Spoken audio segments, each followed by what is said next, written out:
The source and transit zone, the wild and lawless open ocean of the Caribbean and Eastern Pacific Ocean, where smugglers of illegal narcotics and immigrants attempt to transit their illicit cargo from Central and South America north to the United States. This expanse of endless ocean is the place where the pirates of the 21st century make their first moves to unload their booty of uncut cocaine and heroin, marijuana, or illegal migrants to the next stop along the line of the international criminal chain. This is also where U.S. Customs and Border Protection meets them head-on, stopping them and breaking links in that chain one by one. The tool of choice? The P-3 Orion aircraft, CBP's eyes over the ocean.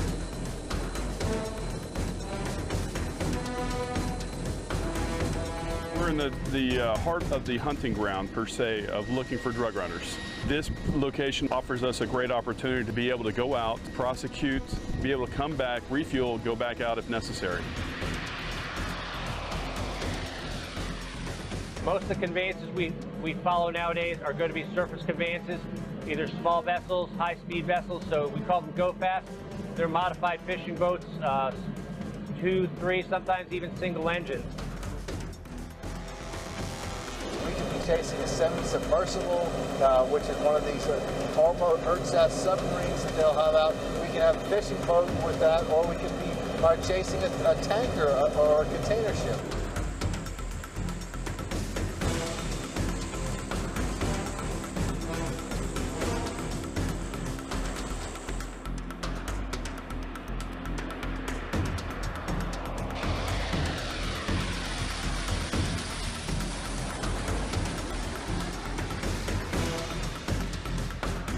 You have to go downrange and try to intercept these loads while they're still large before they're dispersed.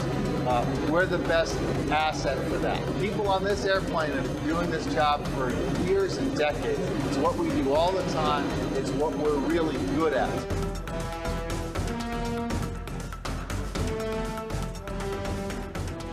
The P-3 aircraft is flown by very experienced CBP pilots. They guide this aircraft over the ocean to a designated target search area, commonly referred to as the box.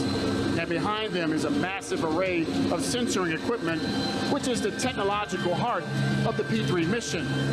Now, once the aircraft reaches the box, CBP officers and agents who are detection experts use that powerful radar to search for, pinpoint, track, and monitor any suspicious targets that they find in the air and on the ocean. You know, when you get a good case and you bring home that knowledge that you did something to stop bad people from bringing bad things into our country, I feel very, very happy about what I'm doing. If anything looks suspicious, and that's just according to knowledge that we've gained throughout the years of what looks legitimate and what's not looking legitimate. Also aircraft usually give themselves away by not doing what they're telling everybody that they're doing, or going into areas of possible suspect activity. P-3 platform comes with two kinds of radar. One is an airborne early detection radar system that was put on top of a P-3 that came from an E-2. The other radar system is a surface search radar primarily that looks for the vessels and vessel traffic that is approaching from the littoral waters of our Central and South American countries. Combined, they do a very thorough job of looking for air and surface targets as they approach from those countries and destined for the United States.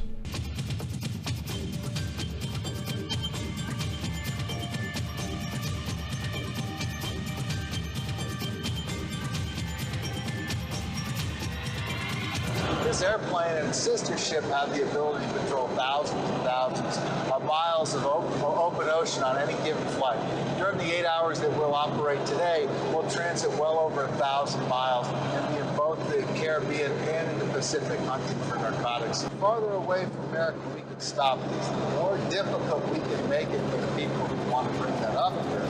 I think the better the American public is.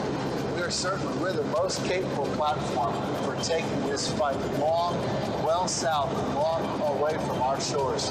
That's the advantage that we bring. U.S. Customs and Border Protection's Air and Marine Operations P3 program.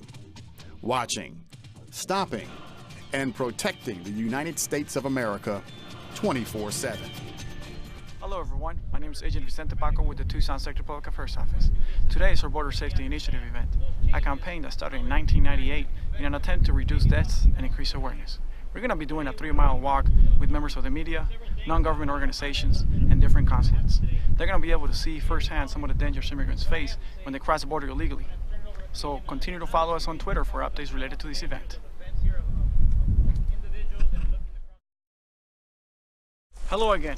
We're now about 30 minutes into our walk, and as you can see, this is some of the most rugged terrain, and it's a known smuggling route. People out here walking with lack of resources, lack of water, as often having our agents to respond to them and attend them for heat-related injuries. And smugglers will often leave many in life or death situations.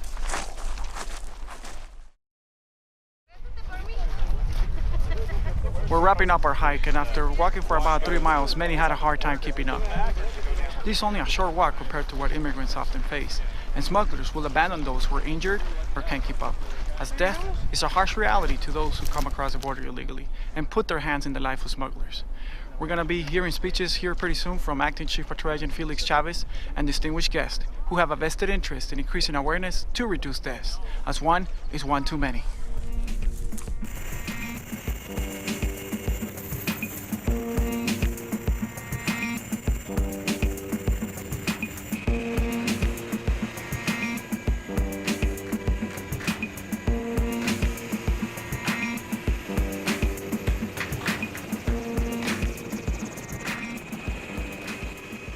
Good morning. I'm Felix Chavez. I am the Acting Chief Patrol Agent of the Tucson Sector and the Acting Commander of Joint Task Force West Arizona. United States Border Patrol agents were involved in a shooting that injured one person on Wednesday, May 17, 2017, north of Tombstone, Arizona. At approximately 3:45 p.m., a black 2008 Dodge Dakota driving northbound on State Route 80 crashed through traffic barricades at the State Route 80 immigration checkpoint, which at the time of the incident was temporarily closed due to adverse weather conditions. The immigration checkpoint is located at the intersection of northbound State Route 80 and State Route 82. The driver and sole occupant of the vehicle began shooting out of the window at agents working at the checkpoint after the vehicle crashed through the traffic barricades. The agents, fearing for their lives, immediately returned fire, striking the driver once in the upper left arm, stopping the assault. The driver received medical attention on the scene by an EMT-trained Border Patrol agent and was subsequently transported via helicopter to a Tucson area hospital for advanced medical treatment. The driver is in custody and remains at the hospital recovering from a non-life-threatening injury. The driver has been identified as 76-year-old Gary Smith from Tombstone, Arizona. The FBI is leading the investigation along with the Tombstone Marshal's Office, Cochise County Sheriff's Office, and with the assistance of Customs and Border Protection's Office of Professional Responsibility. The Border Patrol is fully cooperating with the investigation. The immigration checkpoint is currently open at this time, and the investigation is ongoing. No other injuries occurred as a result of this incident. You see, there's no stopping what can't be stopped. No killing what can't be killed.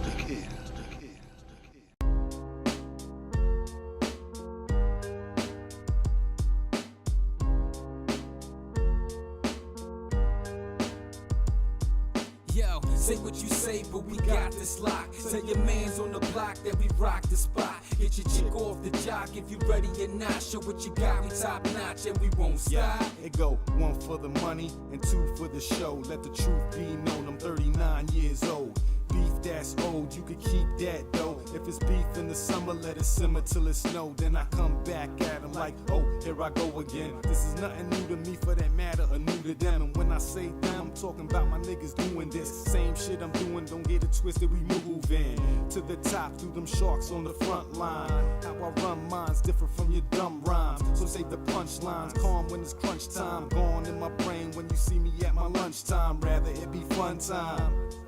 but reality is.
You see, there's no stopping what can't be stopped.